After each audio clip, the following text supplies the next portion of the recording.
Vous êtes entrepreneur et vous avez du mal à assumer vos tarifs, à fixer vos tarifs. Quand on vous fait une objection sur vos prix, vous ne savez plus quoi dire.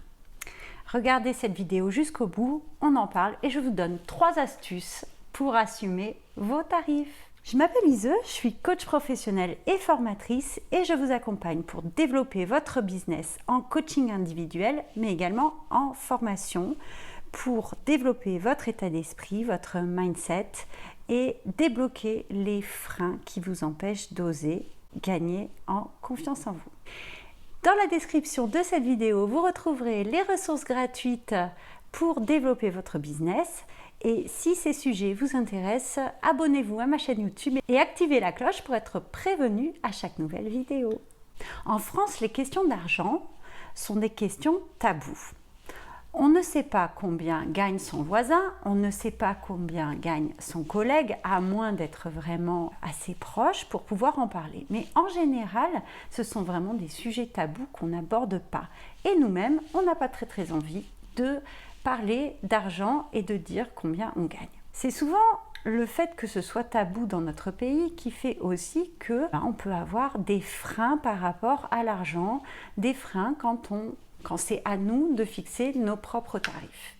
On va voir comment faire en sorte de changer ces croyances limitantes sur l'argent et en tout cas être plus léger vis-à-vis de ces questions-là, surtout quand il s'agit de poser un tarif et puis de l'assumer et puis aussi de répondre aux objections qu'un prospect peut avoir quand on lui présente nos tarifs. Alors d'abord, les premiers tabous ou les premières croyances limitantes viennent souvent de ce qu'on a vécu en étant enfant ou jeune adulte, ainsi que des phrases qu'on a entendues quand on était enfant. Par exemple, il faut travailler dur pour gagner sa vie, l'argent ne tombe pas du ciel, vous voyez, ce genre de choses.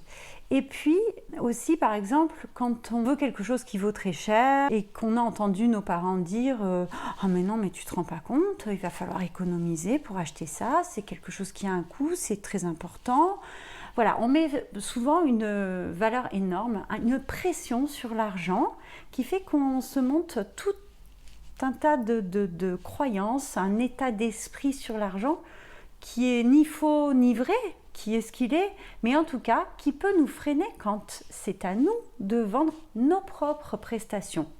Parce que c'est encore différent quand on est par exemple commercial pour une entreprise, de vendre un produit de cette entreprise.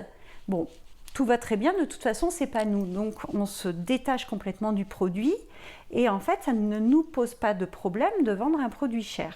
En revanche, quand il s'agit de vendre nos propres produits, par exemple de vendre une formation ou un coaching, en fait, on confond notre personne, notre valeur et notre offre et la valeur de notre offre. Et de ce fait, si jamais on a un petit manque de confiance en soi ou un gros manque de confiance en soi, un manque d'estime de soi ou qu'on doute de sa propre valeur, eh bien, on peut avoir vraiment du mal et d'une à fixer ses tarifs et de 2 à les assumer. Et parfois même, on fait carrément du gratuit. Alors, c'est super hein, de faire du gratuit, c'est très sympa. Et de toute façon, c'est pas mauvais parce que parfois, quand on débute, par exemple, quand on fait une école de coaching, on nous demande de mener des coachings de façon gratuite parce qu'on est étudiant et parce qu'on apprend. Ceci étant dit, on ne peut pas faire du coaching gratuit toute notre vie parce que sinon, que ce soit en coaching mental, en coaching mindset, en coaching professionnel ou en formation, que ce soit Instagram, de naturopathe, de web designer, etc., etc. Bref. Donc, quand on parle de nos offres, c'est là où on commence à rencontrer des difficultés pour assumer ces offres. Par exemple, si on fait un petit exercice là comme ça tout de suite, quelles sont vos propres pensées par rapport à l'argent ? Si vous vous dites combien vous voulez gagner, est-ce que vous vous limitez à un chiffre ou bien c'est illimité ? Est-ce que si vous vous dites je veux gagner 100 000 euros par an, pour vous c'est complètement énorme ou c'est pas assez ? Vous voyez, toutes ces petites choses donnent des indications sur votre rapport à l'argent et à la valeur de vos offres. Vous pouvez aussi vous demander quelles émotions, quels sentiments vous pouvez ressentir quand vous pensez à l'argent. Imaginons que demain, vous avez une centaine de ventes. Est-ce que vous êtes complètement stressé? Est-ce que vous êtes content? Est-ce que vous êtes surexcité? Est-ce que vous vous dites « Oh là là, ma vie va changer et je ne vais plus être moi-même » et est-ce que les gens vont penser que je vais devenir plus sympa parce que je vais gagner beaucoup d'argent? Voilà, ce sont des questions à vous poser qui peuvent en dire beaucoup sur votre rapport à l'argent en fait. Alors la première chose pour assumer ces tarifs, ça va être de fixer son tarif en fonction de votre expertise, en fonction également de la concurrence, de la valeur de votre offre, la durée de la formation, la qualité du produit, la qualité que vous offrez à vos clients. C'est sûr que si vous êtes joignable quasiment 24 heures sur 24, ça va avoir un coût, on est bien d'accord. Et puis également sur ce que vous avez à payer, vos charges et ce que vous voulez toucher comme salaire. Et attention, on est bien d'accord que ce que vous gagnez, votre chiffre d'affaires, n'est pas votre salaire. Donc attention à ça aussi. Il ne faut pas oublier que quand on entreprend, ce qu'on touche, c'est pas du tout cuit dans notre poche. Et non, il y a les charges, il y a l'URSSAF, etc. Donc il faut penser à tout ça quand on fixe ses tarifs. Si vous avez peur de fixer un tarif haut, déjà, qu'est-ce que c'est un tarif élevé? Première question, vous pouvez noter pour vous, qu'est-ce que c'est un tarif élevé? Qu'est-ce que serait un tarif bas quand vous pensez à votre prestation? Et si vous avez donc peur de mettre un tarif haut, d'où vient cette peur? Et vous pouvez aussi vous demander, qu'est-ce que vous craignez? Qu'est-ce qui va se passer si vous proposez un tarif élevé? Vous risquez quoi? Quand vous allez vous rendre compte qu'en fait vous ne risquez pas grand-chose, à part un refus éventuel de votre prospect, qui vous dira non, c'est trop cher, pourquoi pas tenter?